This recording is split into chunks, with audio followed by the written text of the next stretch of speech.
কেন যে কুশিয়ারা নদীর ব্লকর কাজ যেটা আইছে কাজটা সঠিক অত্যন্ত আমরা এটা নিয়ে আটাঘাটা করছি, খুব চেষ্টা করছি নেতৃস্থানীয় মানুষের লোকে যেভাবে খাওয়া যায়। এক্সচেঞ্জও আইসইন, আমরা সাবেক টিওনসও আইসইন, আর এখানে কাজ চলতেছে। এই যে একটু মানহীন বালু যেটা দানাদার নাই, পানির সাথে মিশিয়ে দিতে পারে, যে কাজগুলো চলে আপনারা তদন্ত করবা। আমিও দেখলাম বা দেখছি এবং যা মানুষের মুখ থেকে শুনছি, ভারত টিওনো ইসলাম আমার বাতিজার একবার তারা ইয়ে করে নিচ্ছে মাতামাতি করার কারণে দানাদার বালু নাই, এবং এটা এখান থেকে বালু তুলে কাম করার কোনো কথা নাই। কন্ট্রাক্টরের কাজ দিচ্ছে, কন্ট্রাক্টরের কাজ হইতেই উঠাইব, কীভাবে উঠাইব তার কেন রেডর আছে।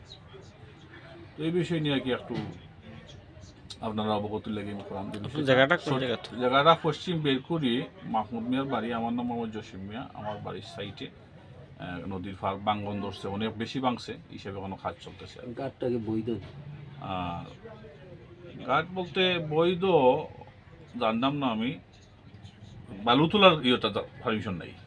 দফার 10 ইউনিয়নের লোকে আলাপ হয়েছে আমার, তারা কইছে যে বালু তোলার আমরা কোনো পারমিশন নাই, কুশিয়াতে কোনো বালু তোলার কথা নাই। তো লোকাই সবাই হয়তো তারা তুলে বা মেশিন দিয়ে আনছে। আপনার অভিযোগ হলো একটা হইলো তাই কুশিয়ারা নদীর বালু তোলা, দ্বিতীয় হইলো নিম্নমানের বালু। নিম্নমানের এটা কাজ কতটুকু ঠিক না দিব আমি বুঝলাম না, বা আমি এটা শুনছি যে ঠিক তো নাই, এটা আউটই দিব। তো একটা প্যাকেট কয় মন বালু তো? 90 কেজি টার্গেট, 90 কেজি একটা বস্তা।